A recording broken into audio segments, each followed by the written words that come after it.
हम लोग अब थर्ड यूनिट पढ़ेंगे। थर्ड यूनिट में आज पढ़ेंगे प्रदूषण। प्रैक्टिकल बाद में पढ़ेंगे।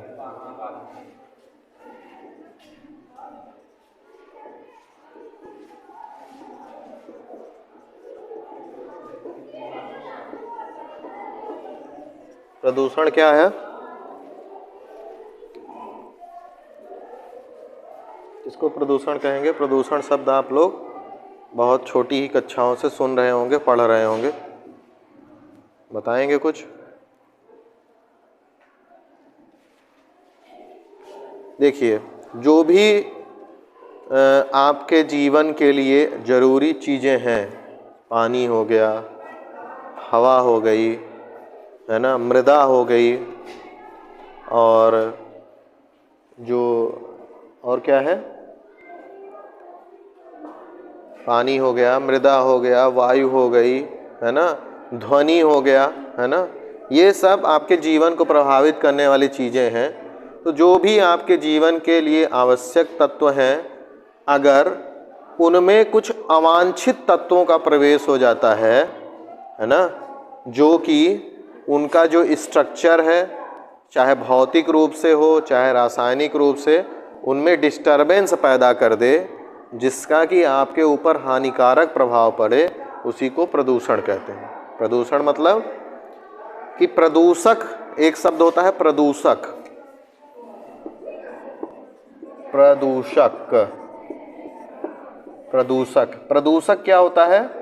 जो प्रदूषण फैलाता है, जिसके कारण प्रदूषण होता है, जो अवांछित तत्व है। अवांछित मतलब जिसको हमको ज़रूरत नहीं है, अनडिजायरेबल। प्रदूषक क्या है? अवांछित तत्व है। अवांछित तत्व जिसकी ज़रूरत हमको नहीं है, लेकिन जैसे आप अगर चावल बना रहे हैं तो आपकी अपेक्षा यही रहती है कि उसमें हमको खाते समय कंकड़ ना मिले, लेकिन अगर कंकड़ मिल जाता है तो वो अपेक्षित नहीं था, अवांछित है। तो वो एक तरह का प्रदूषण ही है जो आपके चावल में हो गया है ना। कंकड़ आ गया, नहीं चाहिए था कंकड़ आपको, उससे आपका दिमाग खराब हो सकता है खाते समय। तो प्रदूषक क्या है? वो अवांछित तत्व हैं जो क्या करते हैं, पर्यावरण में, है ना, पर्यावरण का जो संतुलन है या पर्यावरण में जो भौतिक और रासायनिक सबका संगठन है, उसको क्या करते हैं? प्रभावित करते हैं। ठीक है, जैसे आप लोग जानते हैं कि वायु में विभिन्न गैसों का परसेंटेज है। नाइट्रोजन का परसेंट कुछ है, ऑक्सीजन सबसे ज़्यादा, नाइट्रोजन सबसे ज़्यादा है 78%, फिर ऑक्सीजन 21%। तो अगर इनका जो परसेंटेज है नॉर्मल बना रहता है तो वह प्रदूषित वायु नहीं कहलाएगी।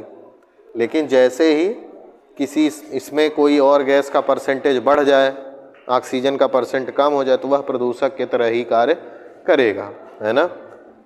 तो प्रदूषक मतलब जो प्रदूषण क्या करते हैं। ठीक है, प्रदूषण की सिंपल सी परिभाषा है कि जो पर्यावरण में ऐसे अवांछित तत्व जो हमको हानिकारक रूप से प्रभावित करते हैं, वह क्या कहलाते हैं? प्रदूषक कहलाते हैं, प्रदूषण कहलाता है। ठीक है ना। और प्रदूषक क्या है? जो प्रदूषण को क्या करते हैं? फैलाते हैं, और उसके लिए क्या है? उसके लिए जिम्मेदार है। ठीक है। प्रदूषक जो होते हैं उनको कई आधारों पे क्या करते हैं? बांटते हैं। प्रदूषण को नहीं, प्रदूषक को। प्रदूषक कई प्रकार के होंगे तो उसी आधार पर प्रदूषण हो जाएगा। तो जो प्रदूषक हैं उनको कई आधार पर बांटते हैं। जैसे एक आधार है स्रोत के आधार पर। तो स्रोत के आधार पर क्या है?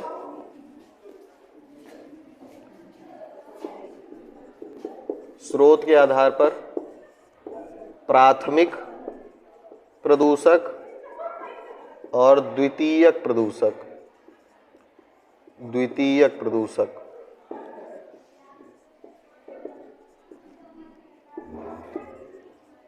प्राथमिक प्रदूषक और द्वितीयक प्रदूषक। तो प्राथमिक प्रदूषक क्या है? प्राइमरी पॉल्यूटेंट्स कहते हैं इंग्लिश में। प्राथमिक प्रदूषक वह प्रदूषक हैं जो कि मूल रूप में उसी तरीके मतलब उसी रूप में अवस्थित रहते हैं आपके पर्यावरण में, मतलब प्राकृतिक रूप में वो खुद पाए जाते हैं वैसे ही, बस उनकी जो मात्रा है ज़्यादा हो जाती है, वही प्रदूषक का कार्य करते हैं। जैसे कार्बन डाइऑक्साइड जो है वो नॉर्मली पाया जाता है वायुमंडल में, है ना, गैसों में कार्बन डाइऑक्साइड पाया जाता है। अगर गैसों में कार्बन डाइऑक्साइड की मात्रा बढ़ जाती है तो क्या होता है, वह वायु प्रदूषण कहलाएगा। जल में नॉर्मली रूप से कुछ खनिज लवण पाए जाते हैं, सामान्य रूप से खनिज लवण पाया जाता है, लेकिन अगर वो खनिज लवण कुछ ज़्यादा ही हो जाए तो वह प्रदूषक हो जाएगा, है ना। मृदा में, मिट्टी में थोड़ा बहुत जो है, कुछ जगह की मिट्टी बहुत ज़्यादा उपजाऊ रहती है, कुछ जगह की नहीं रहती है, तो थोड़ा बहुत असंतुलन रहता है, इसीलिए हम खाद डालते हैं ना, जिससे उपजाऊपन रहे। लेकिन अगर वह मिट्टी धीरे धीरे क्या होती जाए, बंजर होती जाए, है ना, तो वह मृदा प्रदूषण हो जाएगा, है ना। तो जो तत्व जो हैं पहले से ही उपस्थित हैं, अगर उनकी संख्या या उनका जो मात्रा है अगर उसमें क्या हो रहा है, परिवर्तन हो जाता है, तो वह प्रदूषक फैलाते हैं, तो उसको क्या कहते हैं, प्राथमिक प्रदूषक कहेंगे। जैसे उदाहरण के रूप में कुछ नाम है प्राथमिक प्रदूषकों के, तो जैसे उसमें लिख सकते हैं हम लोग कार्बन मोनोऑक्साइड जो गैस होती है, कार्बन मोनोऑक्साइड CO से दिखाते हैं, कार्बन डाइऑक्साइड CO2 होता है, और इसमें है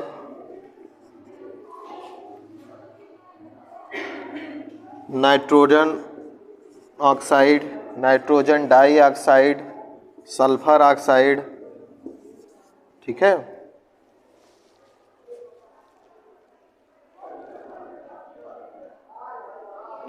तो ये जो है ये प्राथमिक प्रदूषक हैं, मतलब कि ये इसी रूप में पर्यावरण में मिलेंगे और ये नुकसान पहुंचाते हैं, ठीक है।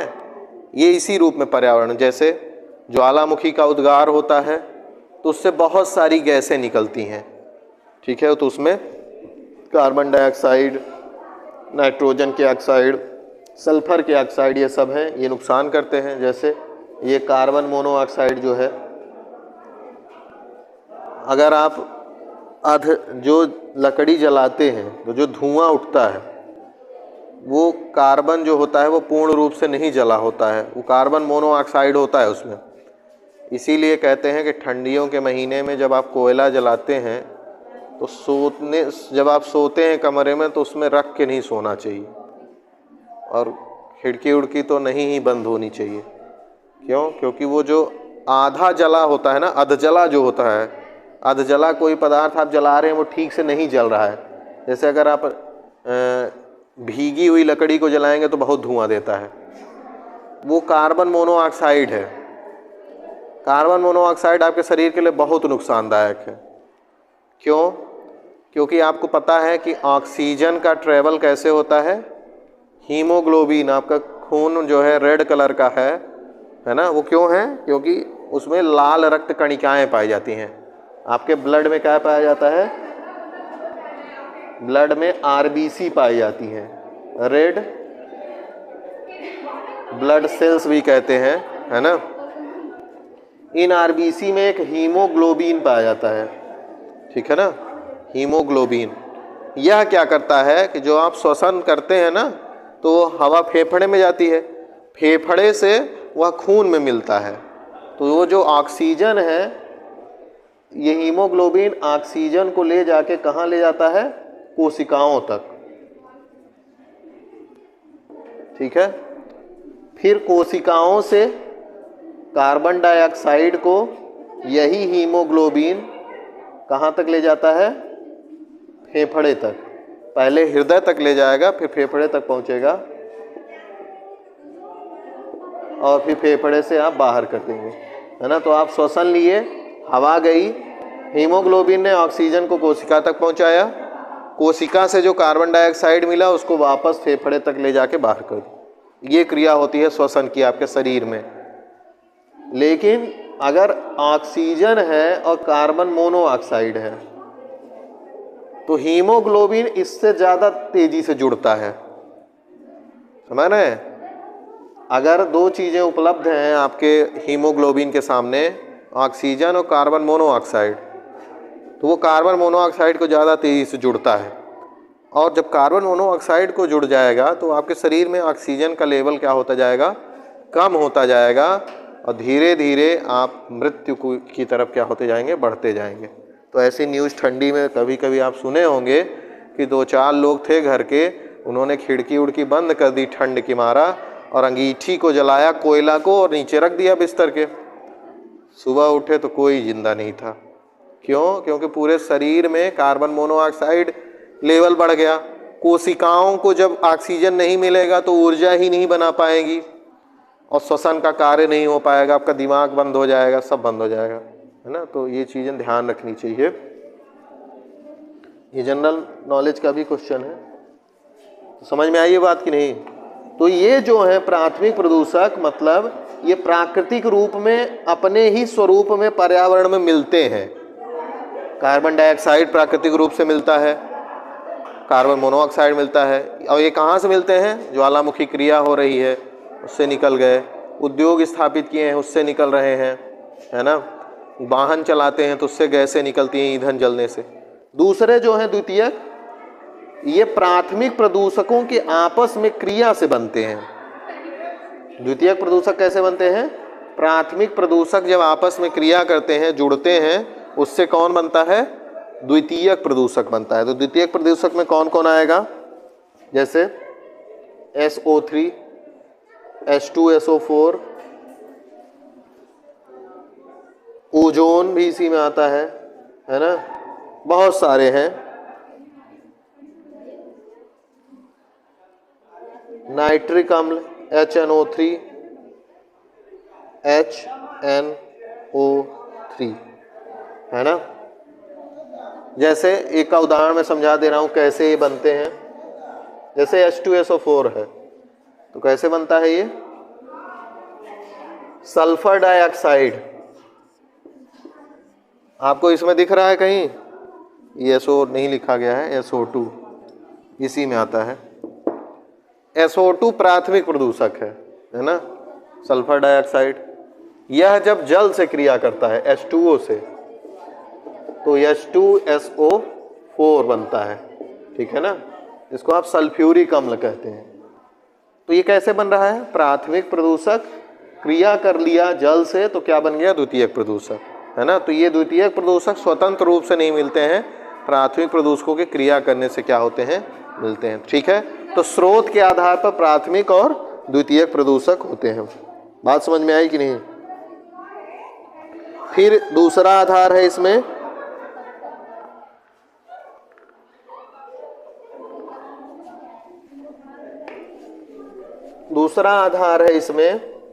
प्रदूषण का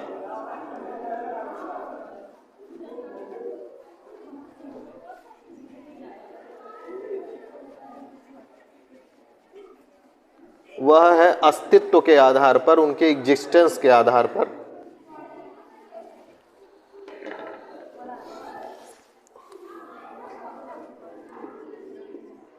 प्रदूषक के अस्तित्व के आधार पर। अस्तित्व का मतलब दो तरीके से है, एक है मात्रात्मक और एक है गुणात्मक। मात्रात्मक का सिंपल सा मतलब है कि जो भी तत्व है, जो भी चीज़ें हैं आपके जीवन के लिए आवश्यक, अगर ओवर, जैसे कहते हैं ना, अति सर्वत्र वर्जित, अति हर जगह वर्जित है, कुछ भी अति हो जाएगी। ज़्यादा खा लेंगे वह भी समस्या है, ज़्यादा बोलेंगे वह भी समस्या है ना। तो अति सर्वत्र वर्जित, अति सब जगह वर्जित है। तो उसी तरह से हवा में ऑक्सीजन, अगर ज़्यादा आपके शरीर में ऑक्सीजन भी हो जाएगी वो भी नुकसानदेह है आपके लिए, है ना। तो मात्रात्मक का मतलब है मात्रा से। मात्रा मतलब होता है, जैसे हम कल बताए थे ना, कि जो ग्रोथ होता है, वृद्धि, वो मात्रात्मक होती है, वैल्यू होता है उसका, है ना। संख्या कुछ होगी, वो वृद्धि होगी, घटेगी, बढ़ेगी।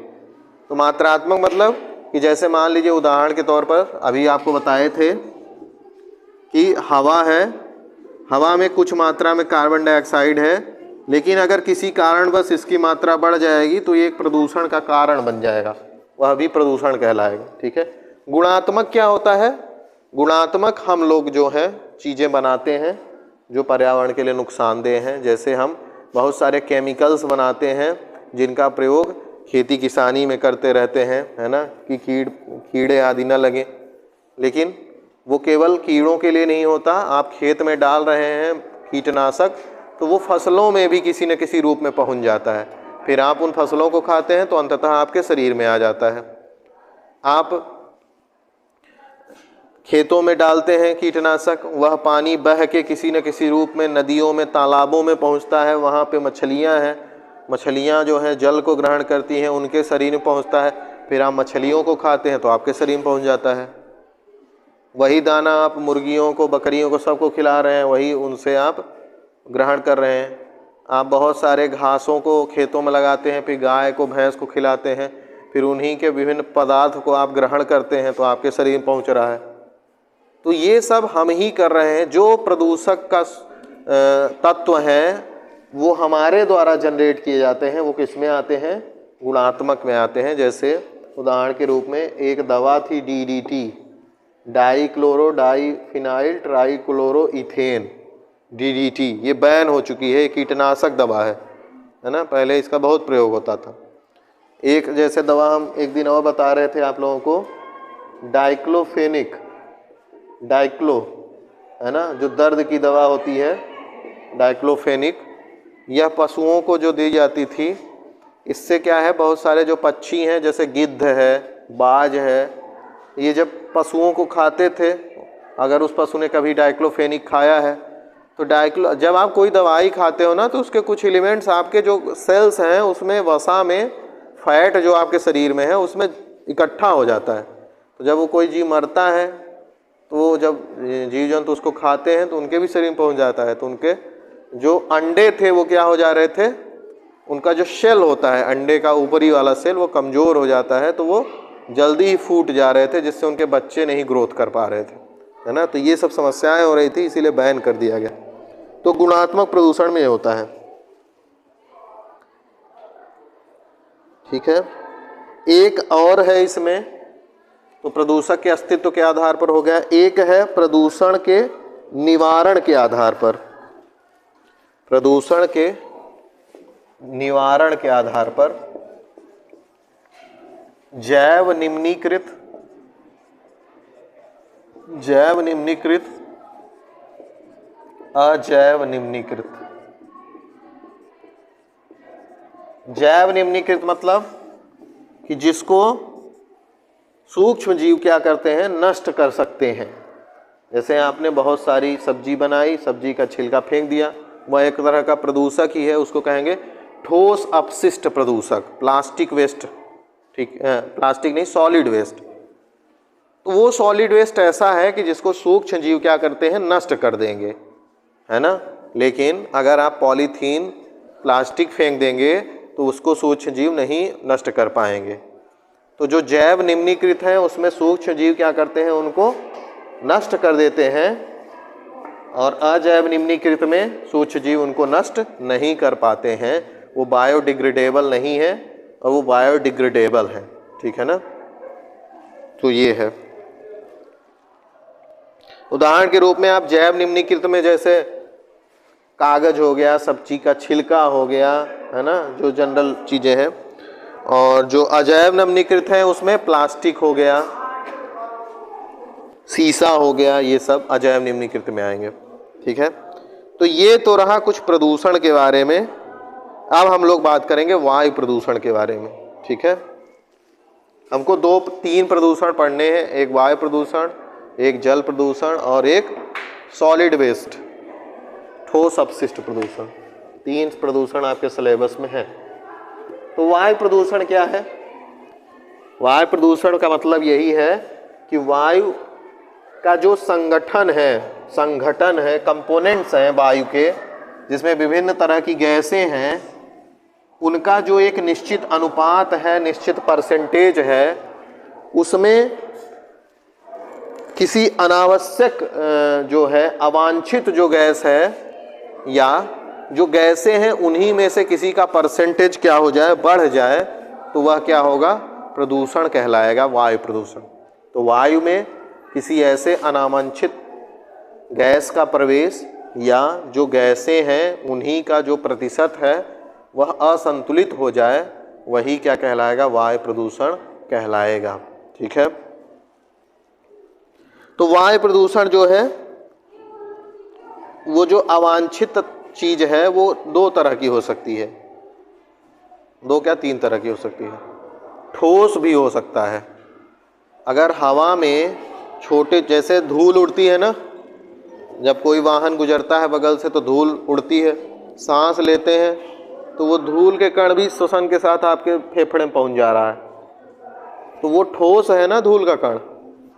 तरल, तरल कैसे पहुंचेगा, जब आर्द्रता ज़्यादा रहती है, नमी ज़्यादा रहती है, या जब ठंडी का मौसम है आप सांस लेते हैं तो नमी भी आपके श्वसन में क्या होती है, आपको तो नाक से हवा लेना है लेकिन वो नाक से पानी भी थोड़ा थोड़ा पहुंचता रहता है, क्योंकि नमी हवा में ही उपस्थित है ना।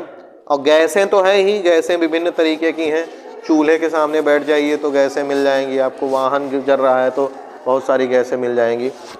तो वायु प्रदूषण जो है ठोस, तरल और गैस तीनों तरीके के अवांछित तत्व जो हैं वो वायु में मिलते हैं, जो प्रदूषण का कारण बनता है। तो वायु प्रदूषण दो तरीके का है, एक है सस्पेंडेड पार्टिकुलेट मैटर। तो जो वायु प्रदूषण है यह दो तरीके का है, एक है निलंबित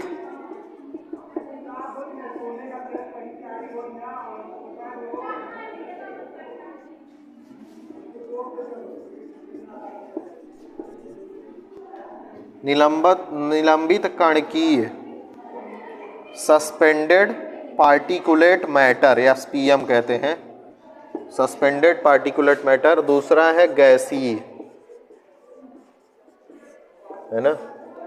तो वायु प्रदूषण दो प्रकार का है, एक है इसमें क्या होंगे, ये तो गैसीय नाम से समझ में आ रहा है कि गैसें जो होंगी विभिन्न प्रकार की वो वायु में क्या होंगी, मिल जाएंगी। और पहले वाले में क्या है, उसमें कुछ कण होंगे।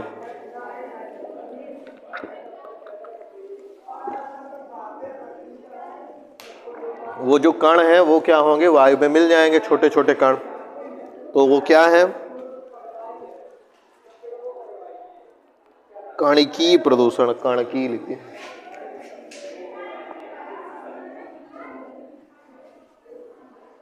देखिए हवा में नॉर्मली ही बहुत छोटे छोटे कण होते हैं, सिंपल से, जो आपको धूल दिखती है, जैसे यहाँ पे नहीं दिख रहा है ना, लेकिन है।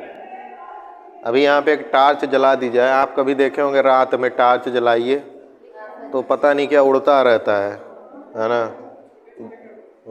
वही है पार्टिकुलेट मैटर, निलंबित कण। वो दिखेंगे नहीं आपको लेकिन है, अभी यहाँ पे है तो दिख रहा होगा, ऐसा नहीं कि नहीं है, वो है, वही है पार्टिकुलेट मैटर, बहुत छोटे होते हैं। और धूल वाले तो दिखते हैं तो बड़े हैं, है ना। तो इनकी जो साइज होता है, और ये पर्यावरण में बहुत लंबे समय तक बने रहते हैं। ये पर्यावरण में निलंबित कण होते हैं ना, बहुत लंबे समय तक क्या होते हैं, बने रहते हैं। और इनका जो साइज है, आकार है, कभी कभी पूछ लेते हैं आकार भी, 0.001 से लेकर के 0.001 500 माइक्रोमीटर तक होता है। एक माइक्रोमीटर में कितने मीटर होते हैं,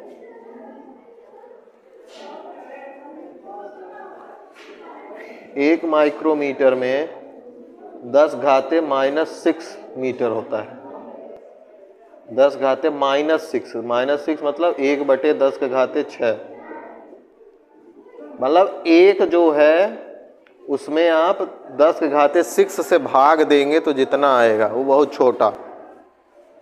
1 मीटर बहुत बड़ा होता है, उसका एक मतलब कह सकते हैं कितना, 10⁻6 कितना होगा,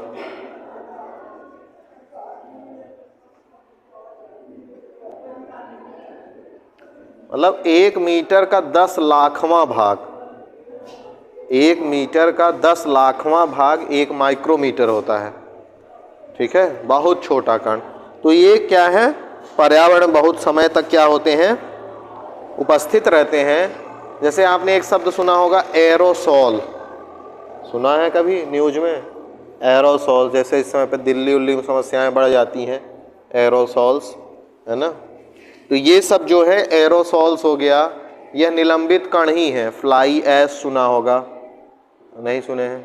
यह भी निलंबित कण ही है। इनके स्रोत क्या है?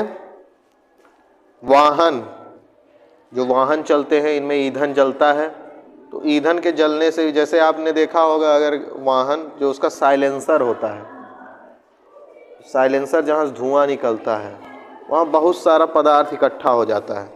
नहीं देखे हैं तो जाके देखिएगा, देखे हैं तो अच्छी बात है, नहीं देखे हैं अगर कोई तो देखिएगा। वो क्या है? वो यही है, पार्टिकुलेट मैटर ही है। देखते हैं आप वाहनों में फिल्टर लगाया जाता है, उसके साफ कराते हैं फिल्टर, इतना काला रहता है वो, कचरा इकट्ठा रहता है, उसको धोते हैं। ईंधन जब जलता है ना तो उससे बहुत सारा पदार्थ कण निकलता है, वो वायुमंडल में क्या होता है, फैलता है। तो वो कण का स्रोत है, वाहन हो गया। हम लोग बिजली पैदा करते हैं कोयले से, है ना, थर्मल पावर प्लांट हैं कई सारे हैं आपके आसपास, इतना धुआं निकल रहा है, लगातार 24 घंटे धुआं निकलता है। यहाँ एक ठो है अनपरा में, हम लोग के हॉस्टल से दिखता है, तो इतना धुआं, तो वो सब कणकीय पदार्थ ही निकल रहे हैं। और कहाँ से मिलेगा? जो रिफाइनरी होती हैं, जहाँ पे तेल को शोधित किया जाता है, जो कच्चा तेल होता है उससे डीजल पेट्रोल ये सब अलग किया जाता है, वहाँ भी जो है बहुत सारा ये कणकीय पदार्थ जो है निकलता है। और कारखाना आदि, जहाँ निर्माण आदि कार्य होता है, वहाँ भी कणकीय प्रदूषण जो है, कण जो हैं वो पदार्थ जो है वायु में क्या होते हैं, मिलते हैं। तो ये इसके स्रोत हैं। ठीक है, एक इसमें शब्द है फ्लाई ऐश, जो इसी का पार्ट है।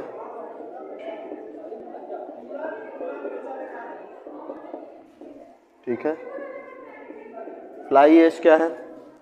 जब भी आप किसी ठोस को जलाते हैं तो उस ठोस जब जलता है तो कुछ उसके जो जलने के बाद उसके जो कण हैं वो क्या होते हैं, हवा में उड़ते हैं साथ में उसके, है ना। आग जलाते हैं तो देखते होंगे कुछ उसका आग के साथ, धुआं के साथ कुछ उड़ता उड़ता फैलता रहता है ना। ठंडियों में तापते हैं तो आपके कपड़े में भी गिर जाता है ना। इसी तरीके का होता है, जब किसी ठोस को जलाया जाता है तो वो जो पदार्थ हैं वो क्या होते हैं, जो रहते हैं पदार्थ, उन्हीं को फ्लाई ऐश करते हैं, है ना। किसी उद्योग में या थर्मल पावर प्लांट में ये सब चीज़ें की जाती हैं। तो ये जो राख होती है, राख भी कह सकते हैं, ऐश मतलब राख ही होता है। जैसे ईंटा भट्ठा लगता है ना, उसको क्या कहते हैं, भस्सी क्या कहते हैं, वो लोग ले जाते हैं, बहुत लोग उसको सड़क उड़क में बिछवाते हैं, अपने घर में बिछवाते हैं, है ना। जो ईंट, जो कोयला जलाया जाता है जिसमें ईंट को पकाया जाता है, उसके बाद कुछ वेस्ट मटेरियल जो बचता है वही है फ्लाई ऐश, है ना। तो उसका प्रयोग क्या है, बहुत सारी चीज़ों में होता है। तो फ्लाई ऐश में बहुत सारे पदार्थ पाए जाते हैं, बहुत सारे तत्व पाए जाते हैं। कोबाल्ट हो गया, एल्युमिनियम हो गया, निकिल हो गया, सिलिका हो गया, ये सब रहता है उसमें। फ्लाई ऐश का प्रयोग, फ्लाई ऐश जो है वो जल को अवशोषित भी करती है, जल जो है उसको अवशोषण करती है। तो बहुत लोग इसको खेतों में भी डालते हैं, जिससे कि अगर किसी खेत में पानी नहीं रुकता है, पानी नमी नहीं बनी रहती, तो वहाँ फ्लाई ऐश डाल देते हैं, तो उससे उस खेत में पानी की नमी बनी रहती है ना। तो जिससे उसका उपजाऊपन थोड़ा ठीक ठाक रहेगा, है ना। और इसका प्रयोग मिट्टी आदि इसका प्रयोग ईंट बनाने में भी किया जाता है। बड़ी हल्की ईंट होती है, वो जो काली ईंट देखते हैं बहुत जगह प्रयोग की जाती है। एक तो सीमेंट वाली होती है, लेकिन सीमेंट के अलावा भी एक बनती है, काला ही कलर होता है उसका, है ना। तो फ्लाई ऐश की बनी होती है, बड़ी हल्की होती है वो। सड़क आदि के भी निर्माण में इसका प्रयोग क्या करते हैं, करते हैं। तो फ्लाई ऐश हो गया। फिर उसके बाद क्या देखते हैं हम लोग, अब ये जो हम लोग पढ़े ना कि फ्लाई ऐश हो गया या उद्योगों से बहुत सारे पदार्थ बाहर निकल जा रहे हैं, उनको कुछ रोकने के लिए भी क्या है, प्रयास किए जाते हैं। जैसे एक है इलेक्ट्रोस्टैटिक अवक्षेपक, इलेक्ट्रोस्टैटिक प्रिसिपिटेटर, इलेक्ट्रोस्टैटिक